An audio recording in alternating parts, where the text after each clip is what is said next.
দেশের রাজনৈতিক পট পরিবর্তনের পরপরই বেড়ে যায় রেমিটেন্স বা প্রবাসী আয়ের গতি।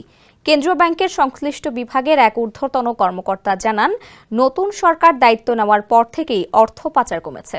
একই সঙ্গে কমেছে হুন্ডি কারবারির দৌরাত্ম। চলতি বছরের মার্চ মাসে প্রবাসী আয় সংগ্রহে ইতিহাস গড়ে। ওই মাসের শেষ দিন অর্থাৎ ৩১ তারিখ পর্যন্ত রেমিটেন্স এসেছে ৩২৯ কোটি বা $৩.29 বিলিয়ন। বাংলাদেশি মুদ্রায় যার পরিমাণ ৪০,১৩৮ কোটি টাকা। সেই হিসেবে প্রতিদিন প্রায় $11 কোটি করে রেমিটেন্স এসেছে। এর আগে যা আর কখনো দেখা যায়নি। আর চলতি মাসের প্রথম 12 দিনে ১২,৫০০ কোটি টাকার বেশি রেমিটেন্স পাঠিয়েছেন প্রবাসী বাংলাদেশিরা। মঙ্গলবার বাংলাদেশ ব্যাংক থেকে প্রকাশিত এক প্রতিবেদন থেকে এই তথ্য জানা গেছে। প্রতিবেদনে বলা হয়েছে, এপ্রিলের প্রথম 12 দিনে দেশে রেমিটেন্স এসেছে $১.05 বিলিয়ন। এর মধ্যে রাষ্ট্রায়ত্ত ও বিশেষায়িত ব্যাংকগুলোর মাধ্যমে এসেছে $৪৫৯.৭২ মিলিয়ন মার্কিন। আর বেসরকারি ব্যাংকগুলোর মাধ্যমে এসেছে $৫৯০.৩৪ মিলিয়ন মার্কিন।